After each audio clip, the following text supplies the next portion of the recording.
Hello everyone! Today I decided to speak about the planet that begins with the letter V. Can you guess what it is?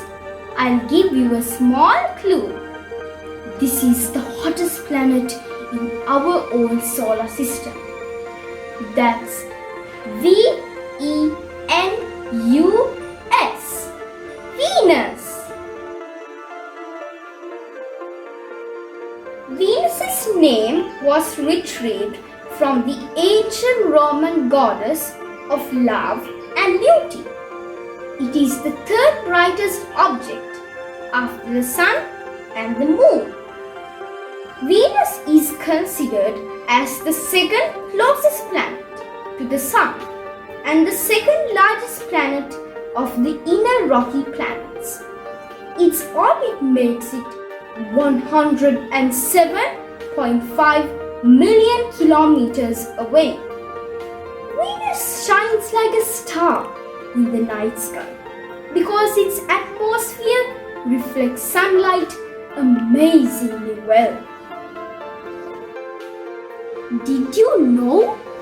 A day on Venus lasts 243 Earth days.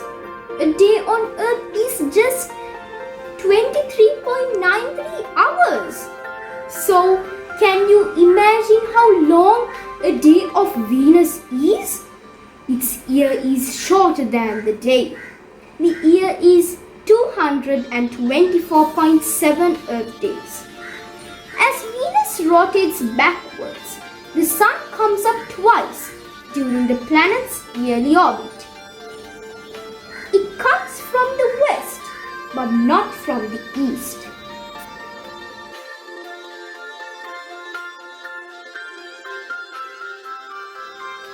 Now, we shall talk about the formation of Venus. This is how it happened. First, some planetesimals started to orbit each other and collide. It all started in the Earth's orbit. Earth wasn't formed yet. A group of the planetesimals might have separated from the others, and they formed an Earth-like planet, Venus. But you wouldn't believe me if I say Earth-like, because Venus is not like Earth nowadays. Please let me explain now. In the distant past, Venus might have oceans. Venus also might have got an atmosphere and especially land. The separated group of planetesimals collided and formed Earth. Because Earth is a bit larger than Venus, Earth's gravity kicked Venus out of its orbit, and Venus came closer to Mercury's orbit. Because Venus was in another orbit, some changes might have appeared on its surface. Soon, volcanoes began to form. They took 75% of the planet. They erupted in huge groups and spit rock bombs or tephra. Not only that, carbon dioxide dominated the whole planet's atmosphere, and also clouds started to form. Clouds were not much special in the distant past of Venus. Venus's clouds were like Earth's ones.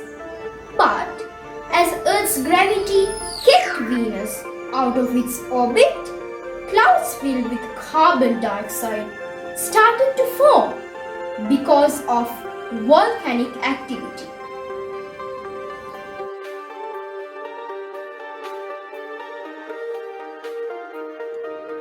I don't want to move on without talking about the most important facts of all. That's Venus's features. Venus is a very hot planet because carbon dioxide in its atmosphere traps the sun's heat. This overheating is called a runaway greenhouse effect. As I have told you before in the previous section, volcanoes were there on Venus. These volcanoes release carbon dioxide. They make clouds that are very dense. Because of those clouds, the greenhouse effect has been developed.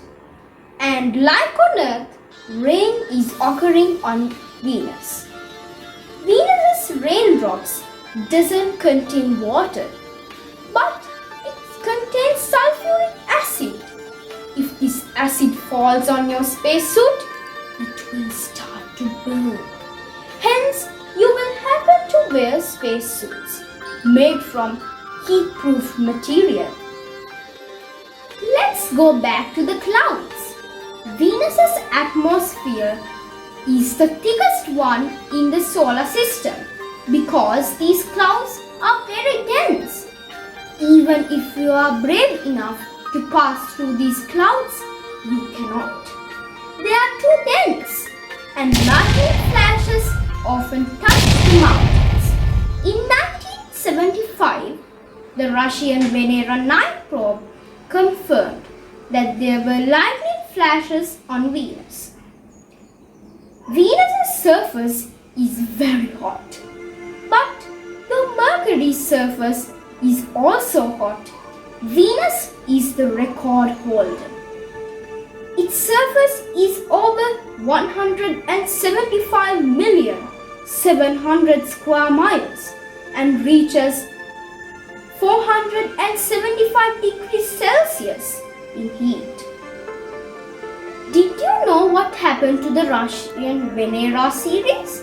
It went away just in time before a volcano erupts. How tricky, isn't it?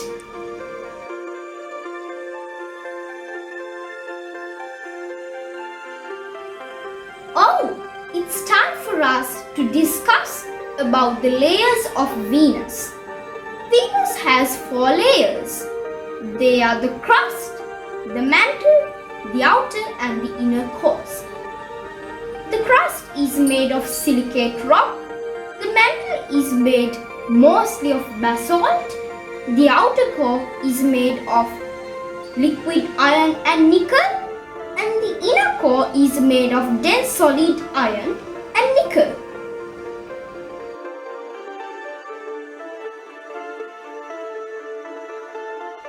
I just thought of talking about the missions sent to Venus.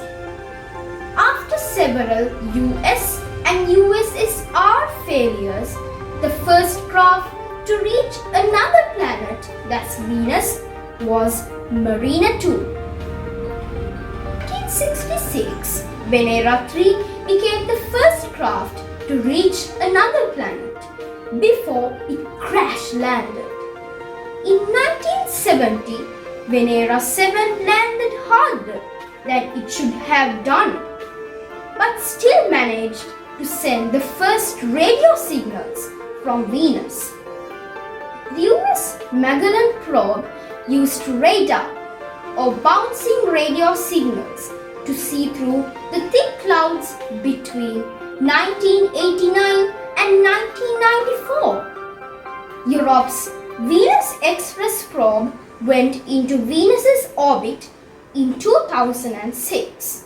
The main body is very small compared to others. It's just 1.8 meters long and 1.4 meters high. How small! It also detected a swirling storm in the south pole of Venus. I just noticed I have come right to the end of my video without knowing, but I'll definitely come up with another wonderful video soon. Please don't hesitate to subscribe my channel Sanul on Space, and also to like, comment and share it among your friends so that they can all learn about Venus. Have a great day, folks. Stay safe. Bye bye.